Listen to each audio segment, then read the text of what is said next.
মেক্সিকোতেও আন্দোলন হয়েছিল, অনেকগুলি দেশে আন্দোলন হয়েছিল। মেক্সিকোতে যেখানে আন্দোলন হয় তাদের সাথে আমি যখন বসে এইরকম আপনাদের সাথে আপনাদের মতো করে বসে খাচ্ছি, তখন আমার পাশের একজন ভদ্রলোক বললেন সেখানে একটা স্কুলে অনেকগুলি বাচ্চাকে হত্যা করা হয়েছিল, জঘন্য একটা হত্যাকাণ্ড। কিন্তু উনি তখন বলছিলেন যে আমার ভাইস্তি সে প্রতিবাদী ছিল এবং যদি প্রতিবাদ না করতো তাহলে হয়তো আজকে বেঁচে থাকতো। সেটা হয়তো সত্য, কিন্তু আমার মনে হয় সে যদি প্রতিবাদ না করতো সে বেঁচে থাকতো ঠিকই, কিন্তু সারাদিন তার মনে থাকতো আমি কিন্তু ওই সময় প্রতিবাদ করিনি, এবং সেই কষ্ট নিয়ে সেই লজ্জা নিয়ে তার সারা জীবন চলতে হতো। আমাদের যারা এই পরিস্থিতিতে প্রতিবাদ করিনি তাদের মনে রাখতে হবে যে আমাদের ওই ব্যর্থতা আমাদের সারা জীবন লজ্জা দেবে। আমাদের ছেলে মেয়ে, তাদের সন্তান আমাদের মনে করিয়ে দেবে ওই সময় তুমি নীরব ছিলে। আমাদের দেশে অত্যাচার হয়েছে, নিপীড়ন হয়েছে, সেটা আমরা মনে রাখি। নিপীড়করা নিপীড়ন করে, সেটা যেমন সত্য, তারা নিপীড়ন করে পার পেয়ে যায় তাদের অস্ত্রের কারণে না, আমাদের মতন বহু মানুষের নীরবতার কারণে। আমরা যারা অন্যায় জেনে চুপ থেকেছি, নিজের গা বাঁচিয়ে চলেছি, নিজের সুবিধাটা দেখেছি, ভেবেছি আমার কি দরকার, আমি তো ঠিক আছি, আরেকজনের উপর হোক না, তারা প্রত্যেকে দায়ী। তারা বন্দুকের গুলি না ছুড়লেও ওই বন্দুক তাদের হাতেই, তাদের দিয়েই ছোড়া হয়েছে।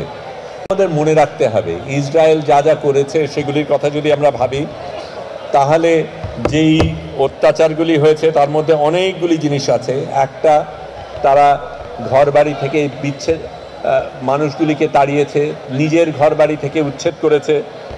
তারা খাদ্য, এখনও গাজাতে আমরা রোজা রাখছি, এখন ইফতারি করব, প্রতিদিন মাসের পর মাস এই গাজাবাসীরা উপবাসে রয়েছে। পানি নেই, খাবার নেই, তাদের হাসপাতালে অ্যানেস্থেশিয়া নেই। এরকম একটা ছোট বাচ্চার অ্যাম্পুটেশন করা হচ্ছে অ্যানেস্থেশিয়া ছাড়া।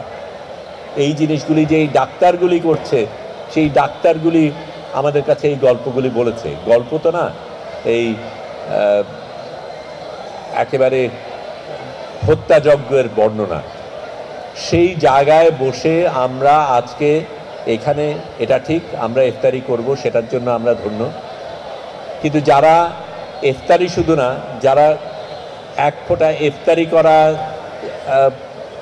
মাসের পর মাস, যারা ভুক্তভোগী, যারা মাসের পর মাস অনাহারে চলছে, তাদের জীবন কিভাবে চলছে সেই জিনিসটা মনে রাখতে হবে। এবং আমার মনে হয় আমাদের প্রত্যেকের দাঁড়িয়ে বসে লেখায় প্রতিবাদে যেইভাবে হোক আমাদের প্রতিবাদ করতে হবে, যাতে এই ধরনের নিপীড়ন পৃথিবীতে আরেকবার না হয়। এবং যেই দেশগুলি এই নিপীড়কদের সহায়তা করেছে, শুধু পাশ্চাত্যের দেশ না, আরব দেশগুলি, অনেক আরব দেশ এই মুহূর্তে গাদ্দারি করছে, সেটা আমাদের মনে রাখতে হবে। তারা নিজেরা নির্বাচিত না, তারা অন্যায়ভাবে গদি ধরে রেখেছে। তাদের জনগণ কিন্তু এরা চায় না, কিন্তু তার জনগণ সেখানে সুযোগ পায় না, কারণ তারাও নিপীড়ক। এবং এই ক্ষেত্রে আমরা যেমন অনেক ক্ষেত্রে তাদের দিকে তাকিয়ে দেখি, মনে করি তারা কত উদার দেশ, মুসলিম উম্মার কথা, তখন তাদের মনে করিয়ে দিতে হবে তারা গাদ্দারি করছে, এবং এই গাদ্দারির জন্য আমরা তাদের ক্ষমা করব না। যেটা অত্যন্ত গুরুত্বপূর্ণ যে আমাদের এতগুলি সংস্কারের কমিশন হলো, শিক্ষার জন্য কোনো কমিশন হয়নি। এটা ঠিক, আমাদের অনেকভাবে অনেক কিছু ধ্বংস করা হয়েছে, আমাদের আদালত ধ্বংস করা হয়েছে, আমাদের পুলিশ ধ্বংস করা হয়েছে, আমাদের সব কিছুকে কবজা করা হয়েছে এবং জনগণের বিরুদ্ধে এগুলিকে টানা হয়েছে। কিন্তু আমাদের দেশে সবচেয়ে বড় ক্ষতি করা হয়েছে আমাদের শিক্ষা ব্যবস্থাকে ধ্বংস করার কারণে। এবং এই শিক্ষা ব্যবস্থাকে আপনারা ধরে রেখেছেন, এরকম একটা ঐতিহ্যবাহী স্কুলকে আপনারা ধরে জিয়ে রেখেছেন, সেটা সত্যিকার অর্থে আমাদের দেশকে ফিরিয়ে নেওয়ার জন্য সবচেয়ে বড় হাতিয়ার। এবং এই হাতিয়ার আপনারা ধরে রাখবেন আশা করি।